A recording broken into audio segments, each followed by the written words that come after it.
December 23rd, 1975. These top stories: Najari out, Morgenthau in, as the special state prosecutor. United States Embassy staff official murdered by gunman in Athens. This is Lester Smith reporting. Next news as it happens. Next scheduled news at 11 o'clock. Over WOR Radio 710, the Talk of New York.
Merry Christmas. And we got a scary little package for you tonight. My little package comes to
the Texas cowboy on a barroom floor had drunk so much that he just could hold no more.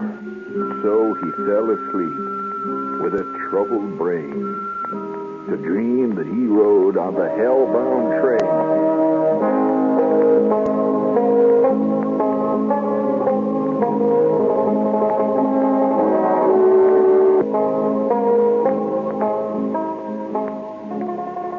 He was riding on the hell-bound train, and that engine with human blood was damp, and the headlight was a brimstone lamp. An imp for fuel was shoveling bones, and the furnace roared with 1,000 groans.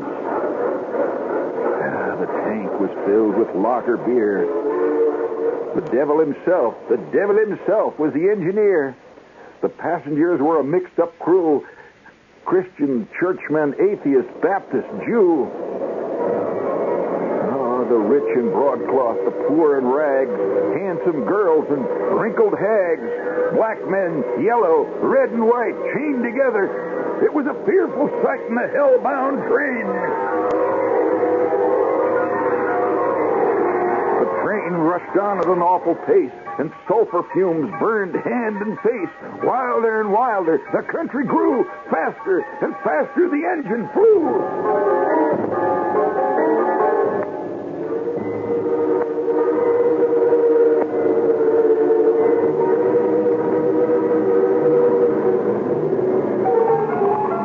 And terrible thunder crashed. Whiter and brighter lightning flashed. And and hotter still the air became, till clothes were burned from each shrinking frame.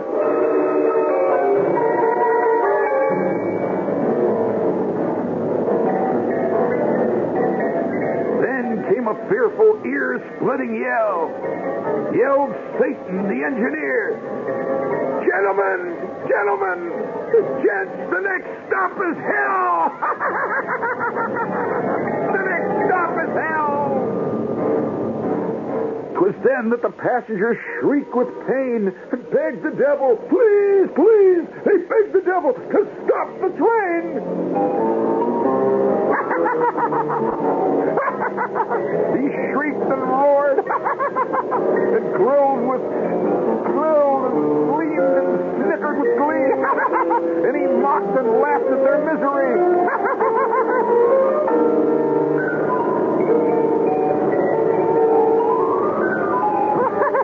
My friends, you've bought your seats on this road. You bought your seats, and you've got to go through, and I'm going to go through with the complete load. You've bullied the weak. You've cheated the poor. Yes, and the starving tramp you've turned from the door. You've laid up gold until your purse is bust. And you've given play to your deadly lust. Yes, and you've mocked at God in your hell-born pride. You've killed. You've cheated. And you've plundered and you've lied. You've double-crossed men and you're snoring. Look at you all. You're writhing on the floor now. You've stole. Not one of you has perjured his body and his soul. You have paid full fare. You've paid your fare to hell, and I'll carry you through. Let me tell you, there's not one of you don't belong. You're going down there where the flames roar.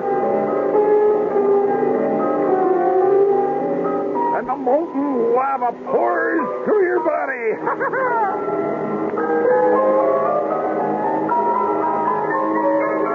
Oh, your flesh will scorch in the flames that roar. You'll sizzle.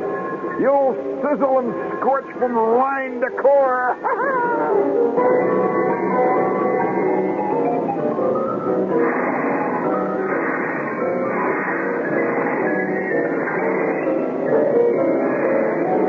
And then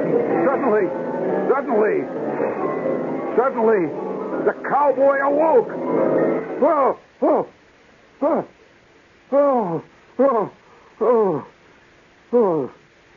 The cowboy awoke with a thrilling cry. Oh. He lay on the floor in the barroom. Oh, and his clothes were wet. Oh, my God Almighty. And his hair stood high. He lay on the barroom floor. And then he prayed as he never had until that hour, to be saved from hell and the devil's power.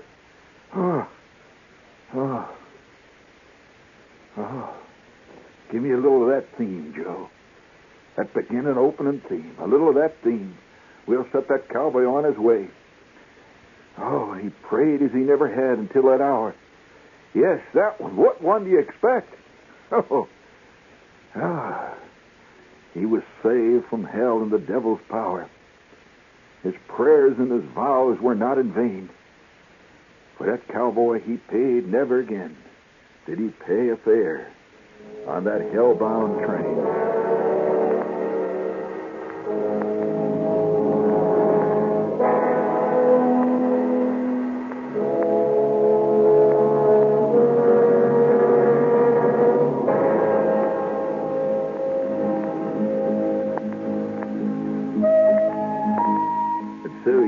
The story of the Texas cowboy on a barroom floor who drunk so much that he could hold no more. He fell asleep with a troubled brain to dream that he rode on the hell-bound train.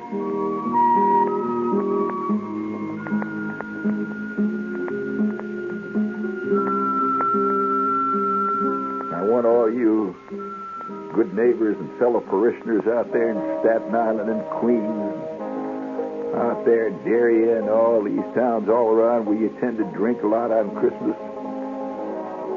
You put away all that Jack Daniels and all that I.W. Harper and them 100 Pipers and all them J.B.'s, all them Black and Whites, all them Johnny Walkers. I want all you to remember the dream that cowboy dreamt as he lay on that barroom floor. What happened that night that he dreamed that he was in the hellbound train with Satan himself at the throttle. Just let this be a lesson to all of you.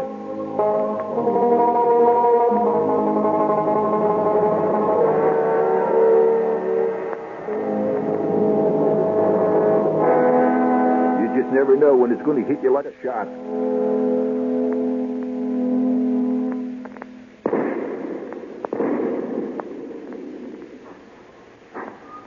You're going to take that long, hell-bound train ride yourself, chugging out of the station with your bottle of Johnny Walker in one hand and your bottle of Jim Beam in the other.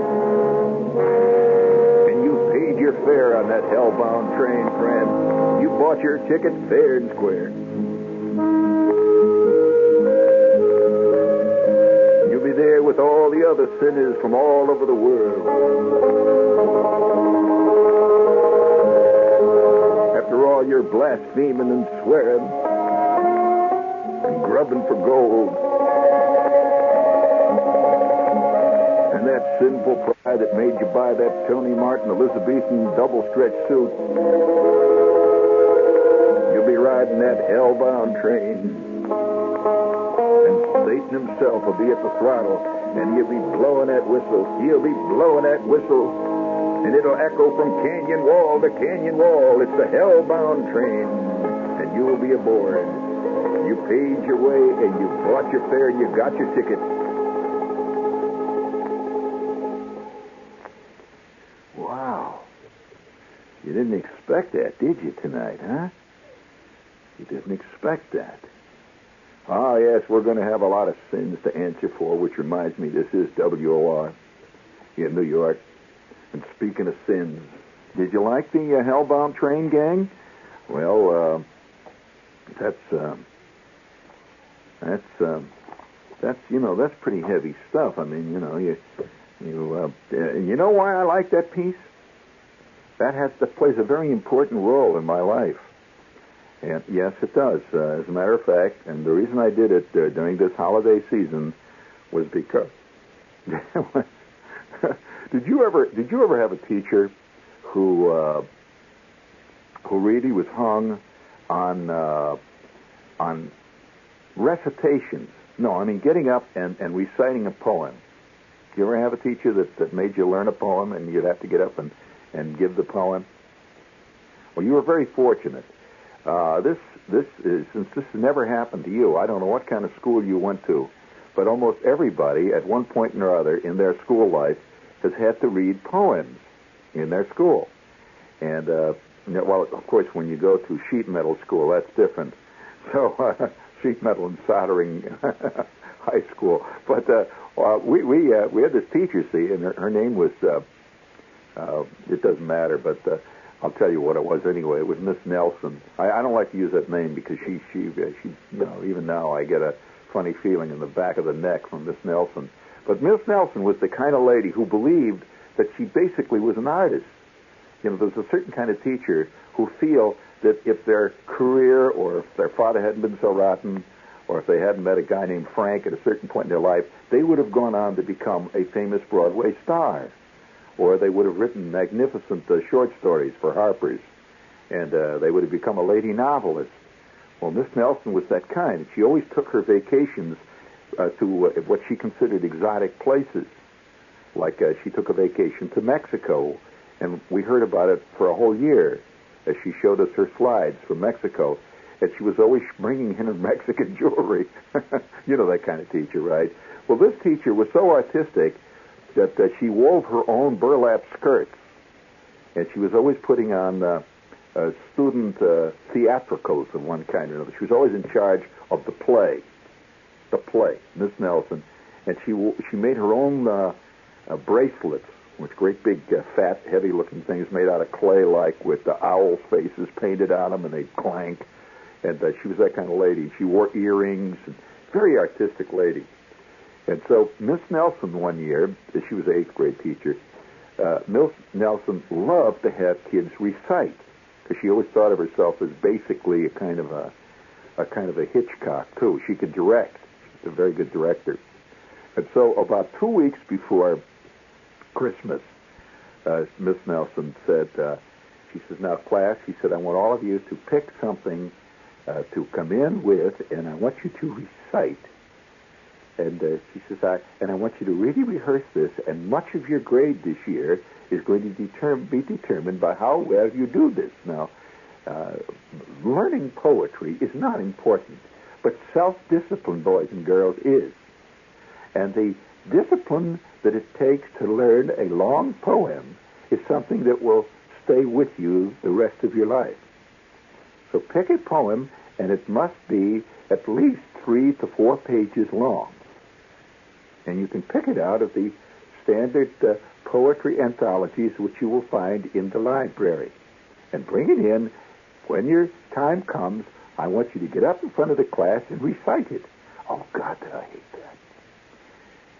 I mean, some people love to get up in front of the class and talk about the fun that I had on my vacation.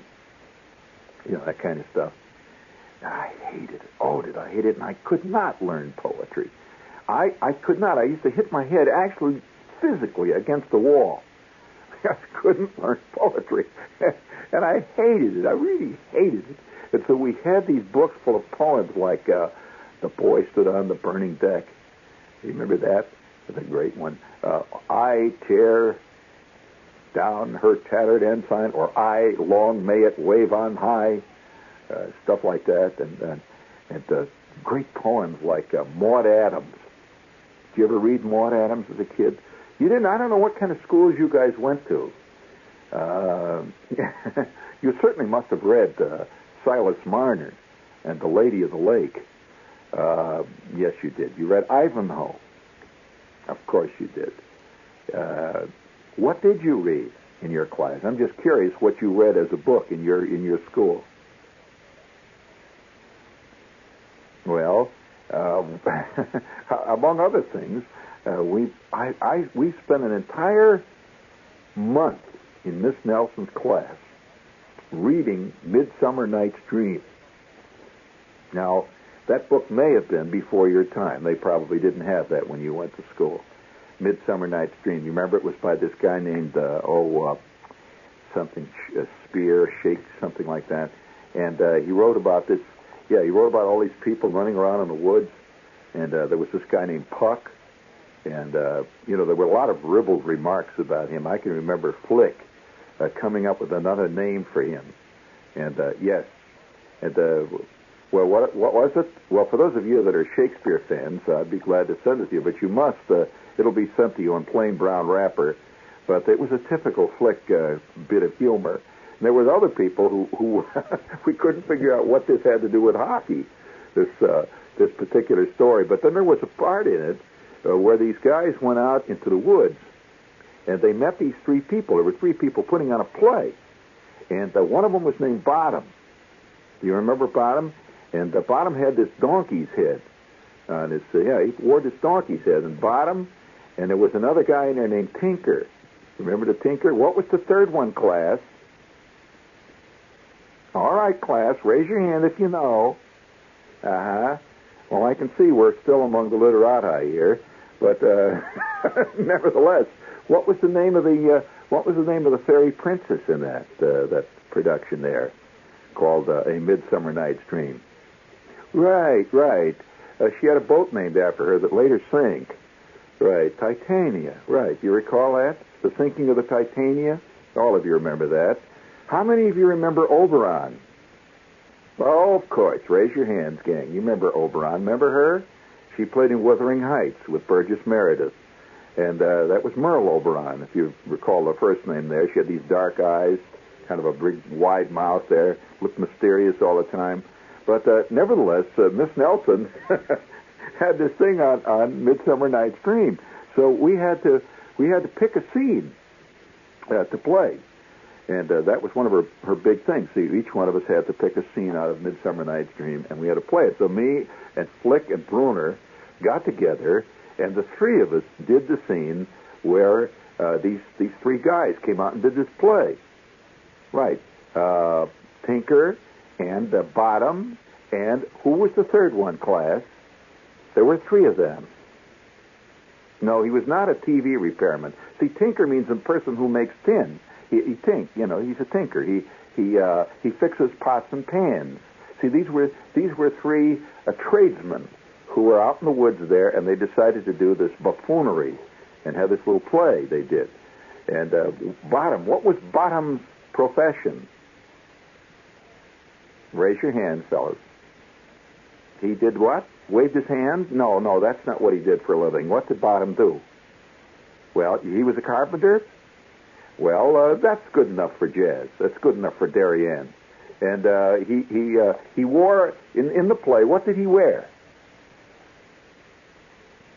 What? A fireman's hat? You're close. He wore a Groucho Marx face with the rubber nose and the black eyes? No, you're getting closer. What did he wear? All right, class. He wore a donkey's head. Right. That's correct, Emo. Well, that is the part that I played. That was one of the very first dramatic performances that ever saw Shepard trod upon the sacred boards. And it's not every kid that makes his debut in Shakespeare.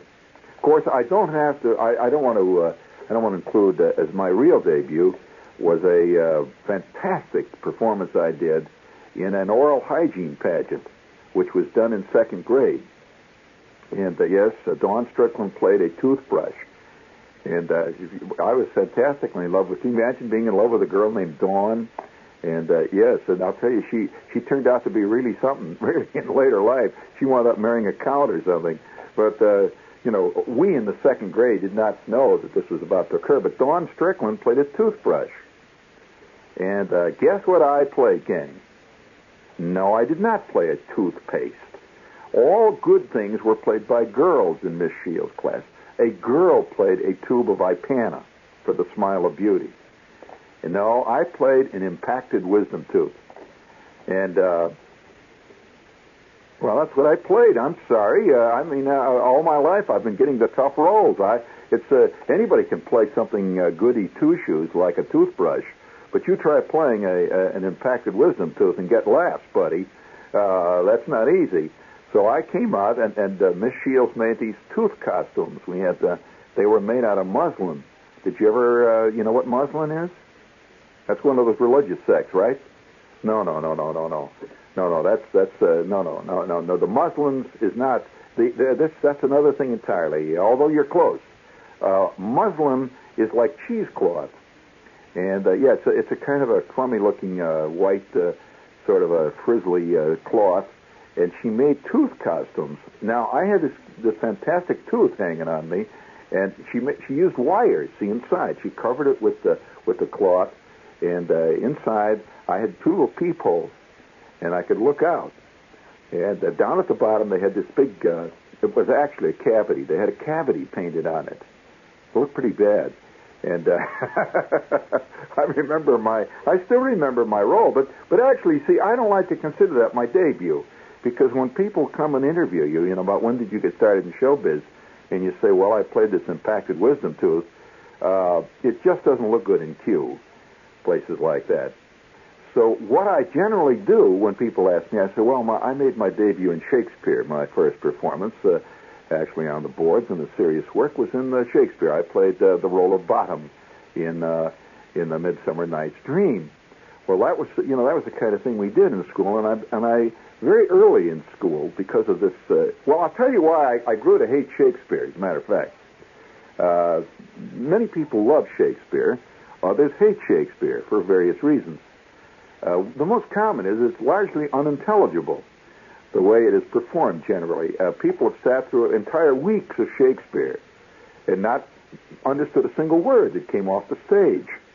And of course, one of the reasons is that Shakespeare is delivered in what is called standard speech standard American speech or standard English speech. So, up on stage, you hear somebody say, and everybody will applaud, and he's dressed as a count or something, and you won't, and then you'll hear somebody say something like this, I say, forsooth, my lord, and they go on like this for hours, and it isn't quite the same thing that Robert Redford does. And so it's very confusing to an American audience, which has, basically, an attention span of about that of your average field mouse. The attention span of the average American is maybe 15 or 20 milliseconds. And you have to have a little attention there. You're not going to get Shakespeare. Now, the reason I personally find Shakespeare kind of dull is because of that damn donkey head. See, at that time I had an open mind about Shakespeare. And Miss Nelson was really into it, and so she was always reading, and she'd read them in different voices. And so she would say, "Oh, Titania, queen of the night, oh, come upon thy silver elfin wings, and playeth upon thy lute." You know, and then she would do different voices like that. So she was really into it, and her Mexican beads would rattle, and her burlap skirt would rustle. And, that was, to me, all art, this teacher, Miss Nelson, who was always showing us slides of her visit to Acapulco. And she made her own, shoes out of old used General tires. She'd cut them up, with the rubber thongs and all that and stuff. She was really into the peasant bag. What that had to do with Shakespeare, I have no idea, but that type of person, they lump all art together. It's all a big ball of wax. And it's a thing you give lectures on. So the day that she had that sudden inspiration, she says, "Boys and girls, all of you will select a scene now, just a scene out of Midsummer Night's Dream, and just before Christmas we will all give our version of our scenes, and you'll all be graded on it." So I'm going home, with Schwartz, and I said, "What do you want to do with Schwartz?" The heck, Well, of course, every kid in the class wanted to do Puck. This is a big, Mickey Rooney played Puck. And everybody wanted to do this, where you sit up in a tree and make smart remarks is what basically Puck did. And everybody in our school felt like they were philosophically sitting up a tree making smart remarks. So we decided, on the halfway home, I says, "I'll tell you, why don't we get Flick? And we'll do this thing in the woods there."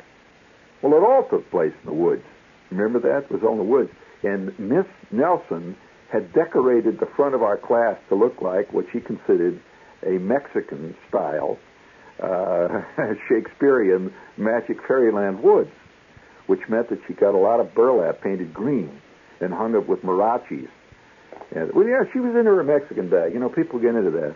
And, she hung it with marachis and chili beans and stuff, and it was the magic woods. And so Schwartz and I and Flick, we made a grotto. Well, see, this whole scene between Bottom and Tinker and Class, what was the third one? Now, come on, Class. That was the role that Flick played to such resounding success. Come on, Class, please. We all know who Bottom was. We all know who Tinker was. Who was the third one? There were 3 of those buffoons. Right. Well, all right, we'll let you worry about that, Class. And the 3 of us then decided we had to do it in costume. See, Miss Nelson, being very much of a literalist, demanded that all of us produce a costume as part of our thing. And we were going to be graded on neatness and aptness of thought and various other things. And so I went home saying, it's not easy to make a donkey's head. And the way Schwartz played the Tinker was kind of great. See, we had just been reading Dorothy and the Wizard of Oz, was a big thing in our class, too. And if you remember, there was a guy in that story that was made out of tin. Correct. And what was his name, friend? What was his name? The Tin Woodsman, right. Now, all of you remember the Tin Woodsman had trouble. What was his trouble? No. That is correct. He was rusty. What was his trouble. And he stood in the woods for a long time there. He was chopping away. Now, how did he get like that, Class? Any of you remember how he got to be a Tin Woodsman? How he got to be a Tin Woodsman. Now, this gets a little difficult because we're getting into some advanced theology here. How did he get to be a Tin Woodsman? Well, I'll tell you, friends. He was a regular woodsman before. But as he would chop away, it's dangerous chopping wood. And chop by chop, he would, like he chopped his leg one time, and they wound up giving him a tin leg. And then, yes, I'm sorry, friends, you're going to have to face the reality of these fairy tales. He chopped his other leg, and they gave him a tin leg, and he wound up, he kept, doing this wood chopping thing. He was obviously a very inept wood chopper. He wound up being made entirely out of tin, even his head. Now, he had tin ears even. That's where the expression came from. Tin ear, you've heard it. Well, all right. He had a tin foot, and he had a tin head, he had a tin neck, he had a tin ear, and all that. Now, question. Now, he lacked one thing. That is correct. He lacked a heart, like so many of us. And if you recall, he joined Dorothy on that long trail to search out the Wizard of Oz because, they figured that this is where you got to, this guy could pass a miracle, he'd get a heart. And so he joined the group. Now, before he did that, how did they get him, they came upon him in the woods? Right. They gave him a couple of shots with 3-in-1 oil, and the next thing you know, he's in business. He had gotten caught in a rain. Now, why I brought this up was because we were very much influenced by the Tin Woodsman at that point, and Schwartz, figuring this is a tinker, tin, you get the connection there, Schwartz's costume consisted of a large funnel on the top of his head. Now, that ain't a bad idea. He put a funnel on the top of his head, and he had holes that he made in it with an ice pick, and he put a rubber band in it, and it stayed on his head. He just went under his chin. And at that point, see, he's a tinker, see, and that was a pretty fair costume, especially since he took his jacket. He had a jacket, and he covered it with tinfoil, okay, which he took out of Hershey bars. For those of you who are interested, where a kid would get tinfoil, that's, Reynolds wrap was not as common as it is now, and the kid had to eat a hell of a lot of Hershey bars to cover it, and Schwartz did. Schwartz was short and fat, weighed 200, maybe 300 pounds, maybe 3 feet, 3.5 feet tall. And so he was into Hershey bars big, especially Mr. Good bars. Now, that's not the same bar, but he used to vary those, especially on Sunday. He'd have a Mr. Good bar. His daily working bar was the plain ordinary Hershey.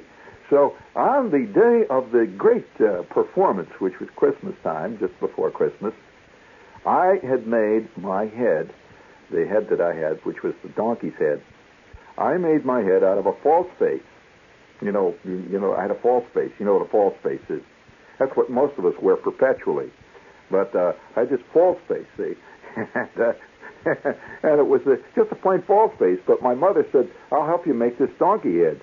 So she took newspapers, and she made them wet. You know how they make papers wet, and they molded it. And I wound up with this great big 17-pound donkey's head, which was painted brown. And it had big newspaper ears sticking up out at the top of it. And it was because of that donkey head, and that donkey head alone, that I developed a lifelong and completely deserved aversion to Shakespeare. Why? Well, first of all, halfway through the first scene, I began to suffocate. I don't know whether you've ever tried to breathe through 7 pounds of melted newspaper to an old used false face, and I could hear Schwartz faintly through my donkey head saying his lines. Oh, bottom, thou hast come upon this glade, wearing thy donkey's head. Hee-haw, hee-haw, oh, bottom. Well, 4 words to that effect. At that point, I had a cue. My cue was to go, hee-haw, hee-haw, ho, we play upon the stage of life. Hee-haw, we are... See, I still remember some of those lines with loathing. And so halfway through our great scene, Flick came out playing the third character, and he got a fantastic ovation just from his costume alone. And what was that character, class? Well, that'll be your homework for tonight, class. Well, Flick got this fantastic ovation, and halfway through the scene, Miss Nelson stopped me and Schwartz and Flick and said she'd heard enough. The way she put it was, that's quite enough. Well, and why was that? Well, because Flick inadvertently had created a costume that was unbelievably erotic in content. And only Miss Nelson, since she spent a lot of time in Mexico taking pictures with her Instamatic and bringing back slides and making burlap skirts, she instantly recognized the erotica in Flick's costume. It was a highly unusual version of Shakespeare. As a matter of fact, if this were to appear on Broadway today, it would be a smash hit. It was the first, well, I can really say it, the first purely pornographic Shakespeare done in the Warren G. Harding School. Halfway through the scene, Miss Nelson merely said, we've had quite enough. Now, we've had quite enough. Thank you very much. Now, Helen Weathers, you say that you just completely tried to ignore it, but the class was agog.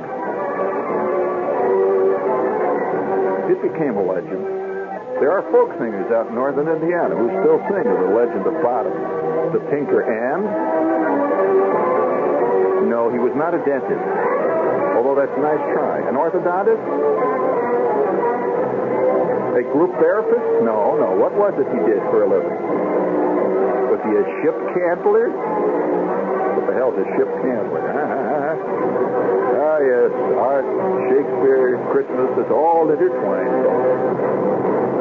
This is WOR New York. Stay tuned for In Conversation.